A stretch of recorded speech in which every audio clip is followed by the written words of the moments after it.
Oh, yeah, you're still watching it. We love it. River Talk rolls on. Deacon's over there, the freaking Deacon. Have you all met before, Marshall? Yes, just the other day we met. Sure enough. Yeah, that's right. Lifetime of memories right there. I heard that voice and out couldn't in the believe parking it. lot. Absolutely. I've been listening to that ever since I had a little transistor radio. Yeah, I was out there screaming for help. There Hey, it was. Master Deacon.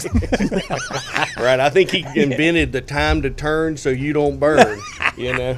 Just about. Down there at the Myrtle Beach That's a Holiday recurring Inn. theme on the John Right. Boy and Billy show. Absolutely. Yeah. Definitely. That'll never go away. Billy Love Ray some Collins. John Boy. You love some John Boy and Billy. Gotta love it. Well, for those that may not know, as we expand, the efforts of Tiger Radio, we were going to move forward anyway. But man, you gave us a real jump start and a kick in the Called backside. a shot in the arm. It was a real shot in the arm. Yeah, really. And so we want to say thank you so much. The Jerry Cox Company's got naming rights on the studio over there. And Yeah, we're presenting sponsor of the John Boy and Billy show. Yeah, we're real excited about that. And again, that thing came about very strangely. I mean, I've been listening to John Boy and Billy since I moved to Columbia in '92, and it was just one of those things that just I love it. I know all the bits and have for years. And then all of a sudden, I woke up one January the 2nd, got in my car, and the radio station was gone.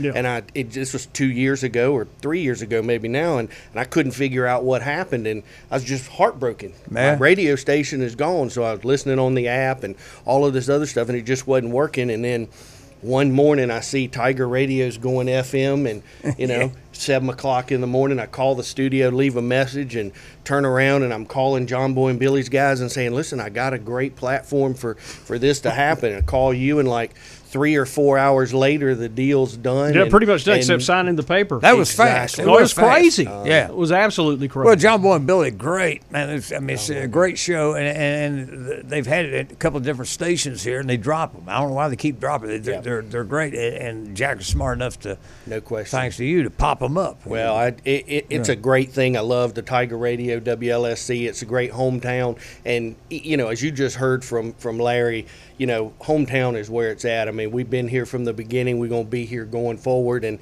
that's really the exposure that I was looking for Jerry Cox. And a lot of people had thought, is Jerry Cox still around? And all we've pretty much got left is the fuel plant and the commercial diesel and those kind of things, and fireplaces, and but it's really turned, and we've really survived the weathered times, and we've cleaned up and got us a new canopy out there. And I went out there the other day, and you guys were getting ready to do it and Yep. put it up, so it's up now. Yep, it's After up right and back done, by. and we've been through some storms just like life, and we're still going strong. We didn't miss a beat during the coronavirus.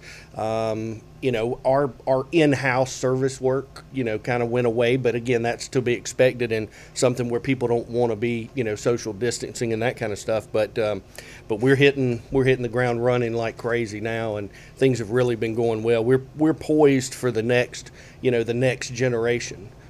So it's just great, and to hear and listen to Larry talk about the history, and you look back like this book that we've got in front of us. I mean, Vivian Chestnut came and brought this. She worked for our companies for just decades and decades and decades. She was my grandmother's best friend, and she said, hey, I've got this, and I think you need to have it. And so she brought it by, and I took it home one night, and I spent just hours pouring through it and seeing the names of my grandmother's brother, and my grandmother's father, and my grandmother's grandfather, and looking at these things. And it talked about you can see the history of the company. And in 1945 they paid the members of the family who worked for the company.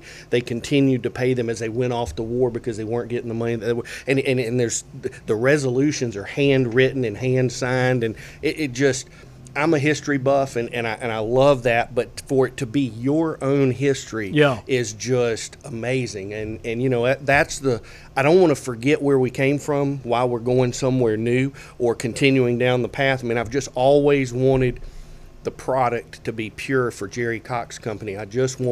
We don't want to be just another gas company. We want to be able to let people know that we don't want them to have to choose between putting food on the table and gas in their tank.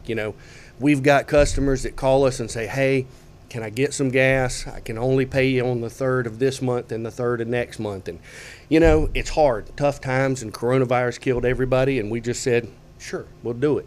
You know, they've been with us for 30 years. They're not going anywhere. You look at their account and they pay every 3rd month, every time, 3rd of the month. So, you know, it's just, that's the way we did business back in the 40s and 50s, and that's the way we're doing business in the 19s and the 20s. And that's documented right here. Yes, sir. That's what's so cool. Yeah, when I went over to the office and you said, I want you to see something, you handed me that, and I opened it. I went, oh, my goodness, I can't leave with this. Yeah.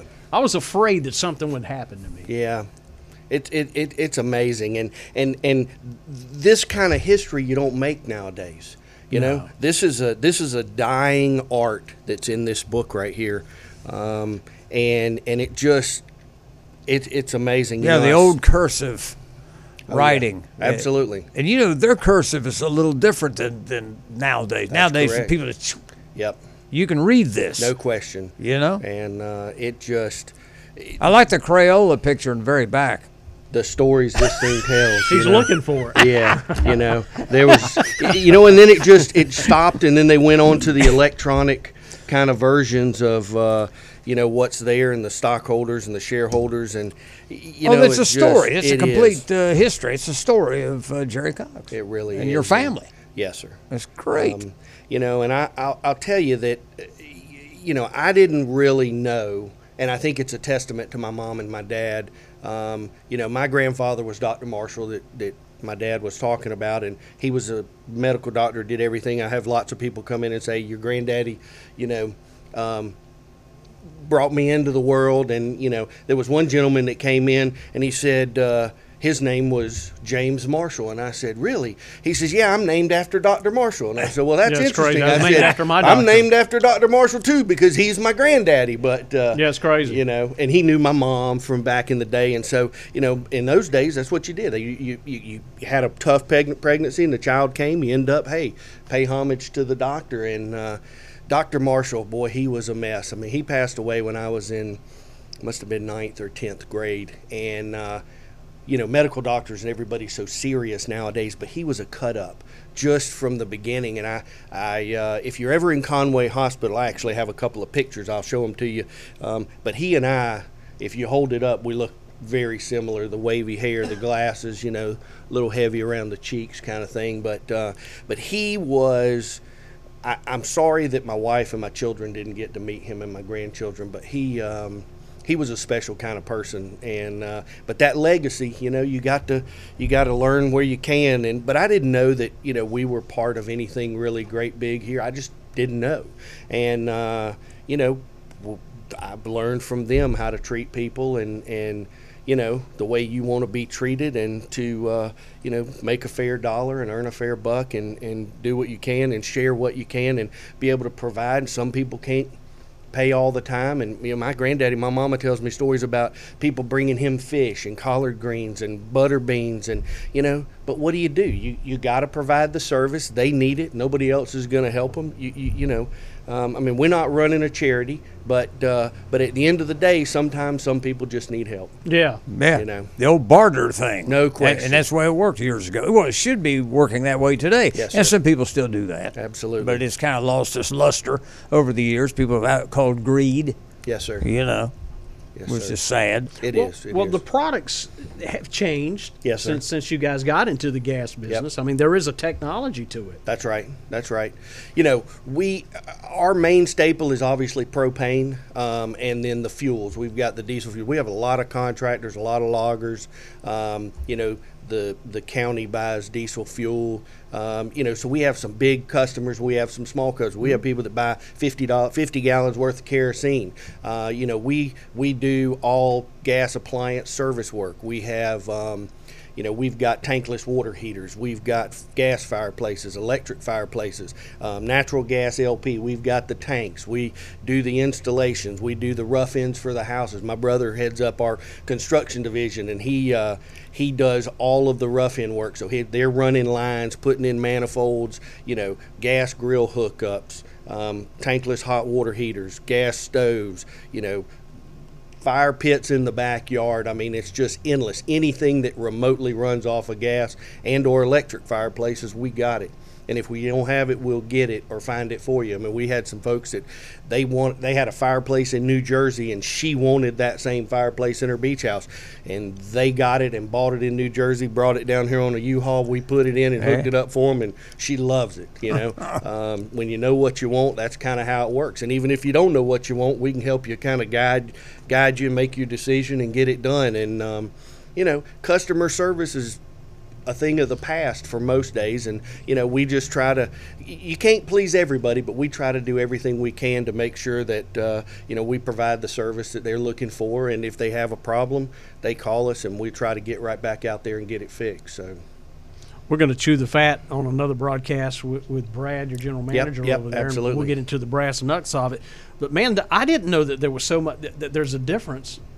You can use the same appliance, but how you regulate it and get it in, natural gas versus propane, is completely different. I mean, I got to bring in an expert. I can't hook stuff up anymore. Exactly. And you know, and the beauty is that, you know, we have folks that have LP, and there's a lot of natural gas being installed nowadays into these neighborhoods, and they're moving into that neighborhood. They got an LP gas grill that they really like, might have spent $2,000 on it. They don't want to start over again, so we order a $100 conversion kit. With my guys go over there, we change everything out, make sure it's working for natural gas. So they're very similar. They have very similar properties, but the settings are a little different. And you know, and that's where you call us, and we can generally get out to you within a reasonable amount of time, and you know, make things happen. So. Well, you've been great benefactors as well. I mean, you go back and you start digging up old T-shirts like radio guys do. You see the Jerry Cox logo on there, and great involvement with the university over there. It's just been a name. I mean, you see it when you rode by and just happened to see us a couple of weeks ago when we were standing out in the back building. There's the Jerry Cox name just overlooking us as we sit there, which is kind of cool. Yeah, we just talked about that. Yeah. There's also the one that's down on the warehouse. It's down on the riverfront. You know, that we used to call it the Jerry Cox, or the Lower River Warehouse, and it's, you know, it's out there for nostalgia purposes. Some other folks own that building now, and I'm not sure what that's going to do, whether it's going to go by the wayside or whether we have an opportunity to get it to preserve it for historical purposes. But you know, we'll see. They're good folks, and I think they're going to do a good thing with the building and the downtown. So, you know, Conway's home for us, and probably always will be. You know, it's hard to, when you put down roots that deep, it's kind of hard to change that. And so, you know, but we're expanding. We go all the way to Georgetown now. So a lot in Pawleys Island, Deberdu. We get a lot of folks. Believe it or not, the people that build houses in Deberdu, they want giant wood-burning fireplaces, and we put them in. And you know, again, the contractors call Casey. He knows exactly what they want. He orders it. It shows up 2 or 3 days later. He's got a crew. They're down there, and bam. I mean, for all of a sudden, you know, we were thinking, well, we're just little, you know, Murrells Inlet, Little River, you know, Green Sea, Tabor City. We don't really go into the line, but across into North Carolina. But now it's just gangbusters. It's just expanded our horizons, and every good customer that we've got and good customer service, they're calling wanting more and referring to their family and friends. And that's what it takes. Well, logistically, for your location there, with the access to 22 over there, boy, that would, you couldn't have planned that really any better. It's a no-brainer. Good really stuff. Is. Yes, sir. Well, man, I got to tell you, I'm tickled pink that we've got this whole relationship going, because it was a complete God thing how this all came about. And I've known you, I've known your father forever, and knew a little bit of the history, but getting into that book and stuff, and there's even more layers of things that are complete God things. This is a museum piece that should be somewhere in a museum, and you know, we're still operating 100 years this past year. You know, October 23rd, 1919 was when this company was incorporated, and so we just turned you know, a centennial, and still going strong. It was questionable whether we were going to make it, but we've come through, and I think things are looking good for the Jerry Cox Company in Conway and for Horry County. Oh yeah, I love it. And it was also great that in that book, you know, there's another organization that's been around for a while, the Conway National Bank. Yes. And money that was borrowed. And absolutely. Let's roll those dice. That's right. And no question. Great. Well, you're only as good as your partners in business, and when you borrow money or invest in money and dealing with them, you got to deal with people that have your back. And the Conway National Bank has had our back for generations, and they still do to this day. So, that's one thing that when the market starts shaking a little bit, it's good to know that those folks down there, you pick up the phone and they say, no problem, we'll do it. And it goes a long way. Well, a lot of growth and a lot of new folks calling, discovering what we discovered a long time ago. And Conway's always been a special place. And I remember your dad, he had this whole vision, pigeons keeps coming back up. We were looking at a place to have a wedding reception. Right. And I wanted to get married in a church where the reception was close by, not driving 20 miles here and all that. That's Sure. a hassle. Yes, I want sir. everybody just to park the car once and have a good time. And so we were the first couple to have a reception at the Peanut Warehouse. And Wow. when we went in there, Larry's showing it to us, and his man on the beat was showing it, and there's pigeons flying Yeah. around in there.